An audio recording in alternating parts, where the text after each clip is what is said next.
श्री शिवाय नमस्ते दोस्तों। आज की वीडियो में जानेंगे देवसैनी एकादशी कब है, क्या पूजा विधि है, क्या करना चाहिए क्या नहीं करना चाहिए। जैसे कि आप देख रहे हैं यहाँ मैंने तुलसी जी के पत्ते तोड़ लिए हैं। तुलसी जी के पत्ते इस दिन विशेष महत्व रखते हैं। एकादशी से 2 दिन पहले ही आप तोड़ लें या 1 दिन पहले तोड़ सकते हैं। याद रहे एकादशी के दिन तुलसी के पत्ते नहीं तोड़े जाते हैं, रविवार के दिन भी नहीं तोड़े जाते हैं। तो पूर्णमासी हुई, मावस हुई, इन दिनों तुलसी के पत्ते नहीं तोड़े जाते हैं। लेकिन विष्णु भगवान की पूजा में तुलसी के पत्तों के बिना पूजा अधूरी मानी जाती है। जैसे कि आपको पता ही है देवशयनी एकादशी है, इसमें विशेष उपाय जरूर करने चाहिए।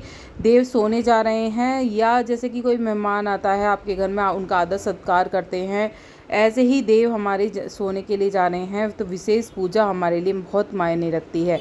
यहाँ मैं तुलसा जी के पत्तों की माला आपको दिखा रही हूँ किस तरह से बनानी है, क्योंकि हमें उस दिन तुलसा जी की माला जो हमारे विष्णु भगवान है उनके गले में ज़रूर डालनी है। किस तरह से माला मैंने तैयार करी है आप इस वीडियो में देखते रहिए कि बिना सुई धागे के कलावे की मदद से आप इस तरह से तुलसी की माला तैयार कर सकते हैं। सुई की मदद से नहीं करनी है, सुई से छेदन नहीं करना है आपको तुलसा जी में। सिर्फ इस तरह से जैसे मैं हाथ से बता रही हूँ, इस तरह से छोटी या बड़ी जैसे भी आप माला बनाना चाहे बना सकते हैं। याद रखें लक्ष्मी जी को तुलसी जी नहीं चढ़ती हैं, तो आप सिर्फ विष्णु भगवान के गले में ही ये माला डालेंगे उस दिन। किस तरह से पूजा करनी है सबसे पहले जान लीजिए। देवशयनी एकादशी के दिन सवेरे उठना है, नहा धोकर स्नान आदि करके निर्वत होकर सभी कामों से गंगा जल का घर में छिड़काव करना है, नमक का पोछा लगाना है। इस दिन ध्यान रखना है कि घर में जो अशुद्ध चीज़ें होती हैं खाने में वो नहीं बननी चाहिए। जैसे लहसुन, प्याज आदि चीज़ों का सेवन नहीं करना है, ना ही अपने घर में आपको बनाना है। मांस, मदिरा, किसी भी चीज़ का आपके घर में सेवन ना हो। बहुत बड़ी एकादशी मानी जाती है देवशयनी एकादशी भी, देवउठनी एकादशी भी, निर्जला एकादशी भी। जो एकादशियाँ होती हैं बहुत ही मायने रखती हैं। तो देव सोने जा रहे हैं, उन्हें आपको क्या करना है, सबसे पहले आपको पीला कपड़ा बिछाना है चौकी पर, उन्हें विराजमान करना है, स्नान आदि कराना है, पंचामृत से स्नान कराना है, शंख से स्नान कराया जाता है याद रखें। और स्नान कराने के बाद विष्णु भगवान को तिलक करना है, तुलसी की माला चढ़ानी है। तुलसी की मंजरी हो तो आपके घर में वो भी आप चढ़ा सकते हैं, तुलसी की मंजरी चढ़ाएं। जो इसमें से तुलसी की माला है उसमें से 2-4 पत्ते आपको अपने धन के स्थान पर रख लेने हैं। आपकी कृपा हमेशा बरसाए रखेंगे प्रभु, सोने के बाद भी आपका पूरा ध्यान रखेंगे। तो जो तुलसी की माला जो सूख जाएगी, आप उसे या तो आप चाय की पत्ती में आप मिक्स करके इसे सुखाकर यूज़ कर सकते हैं, या फिर आप इसको सिरा सकते हैं। इधर उधर आपको नहीं फेंकनी है, याद रखें। सुखा के आप इसका सेवन भी कर सकते हैं, या फिर आप जैसे मैंने बताया सिरा भी सकते हैं। अब क्या करना है दोस्तों, तुलसा जी की माला चढ़ाने मिष्ठान जरूर, पीले रंग का मिष्ठान हो या सफ़ेद रंग की मिठाई ज़रूर भोग लगाएं। 5 फल ज़रूर रखें।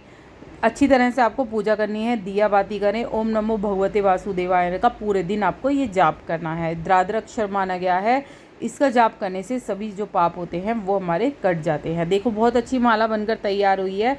इस तरह से माला बना के हमें श्री हरि के गले में डालनी। कहते हैं मनोकामना कहते हुए अगर कोई भी इस तरह से माला बनाकर गले में डालता है श्री हरि के, तो हमारी सारी विपदा जो होती हैं वो सारी टल जाती हैं।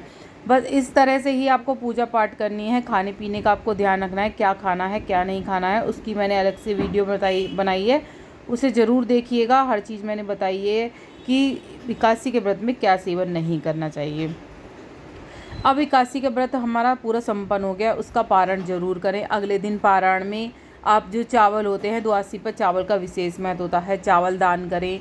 चावल की खीर बनाकर आप किसी भिखारी को, गरीब को दे सकती हैं। अगर कुछ भी ना कर पाएँ तो आटा लीजिए, आटे की लोई बना लीजिए, मीठा डालकर, थोड़ा सा उसमें गुड़ डालकर, और उसे गाय को पारण के रूप में खिला सकती हैं। तो इस तरह से आप धूप, दीप, मिश्री आदि से भगवान वामन की भक्ति भाव से पूजा करनी चाहिए। पद्म पुराण के अनुसार दोस्तों देवशयनी एकादशी के दिन कमल लोचन भगवान विष्णु का कमल के फूलों से पूजन करने से तीनों लोकों में देवताओं का पूजन हो जाता है। रात के समय भगवान नारायण की प्रसन्नता के लिए नृत्य, भजन, कीर्तन, स्तुति द्वारा जागरण भी करना चाहिए।